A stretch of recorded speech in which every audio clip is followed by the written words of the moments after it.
திருப்பத்தூர் மாவட்டம் சிம்மனப்புதூர் பகுதியில் நடந்த ஓர் உயிரிழப்புதான் ஒட்டுமொத்த ஹோட்டல் உணவு பிரியர்களின் அடிவயிற்றிலும் ஆணி அடித்தது போல் ஆக்கியிருக்கிறது.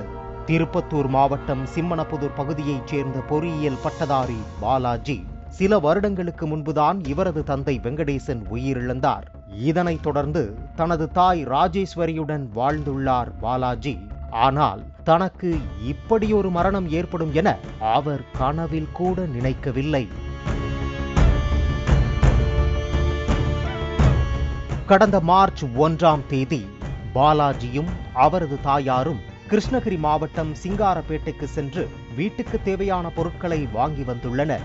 அப்படியே வரும்போது சிங்காரப்பேட்டை மகனூர்பட்டியில் உள்ள தனியார் ஹோட்டலில் பரோட்டா பார்சல் வாங்கி கொண்டு வந்துள்ளனர். வீட்டிற்கு வந்த இருவரும் கடுமையான பசியில் இருந்ததால் பரோட்டாவை சாப்பிட்டுள்ளனர். இந்த நிலையில் 2 பேருக்குமே வாந்தி மயக்கம் ஏற்பட்டுள்ளது. இதனால் அக்கம்பக்கத்தினர் இருவரையும் மீட்டு திருப்பத்தூர் அரசு மருத்துவமனையில் சிகிச்சைக்காக அனுப்பி வைத்தனர்.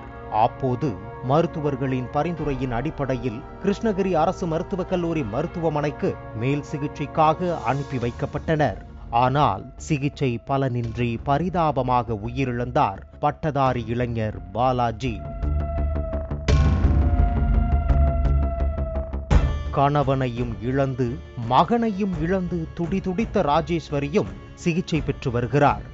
இந்நிலையில் திருப்பத்தூர் கிராமிய காவல் நிலைய போலீசார் வழக்கு பதிந்து விசாரணை செய்து வருகின்றனர். மாவட்ட உணவு பாதுகாப்பு அதிகாரிகளும் இது குறித்து விசாரித்து வருவதாகவும் கூறப்படுகிறது. விசாரணையில் முடிவில்தான் பாலாஜியின் உயிரிழப்புக்கு காரணம் பரோட்டாவா அல்லது அதோடு சாப்பிட்ட சிக்கன் குழம்பா அல்லது வேறு ஏதாவது காரணமா என்பது தெரிய வரும்.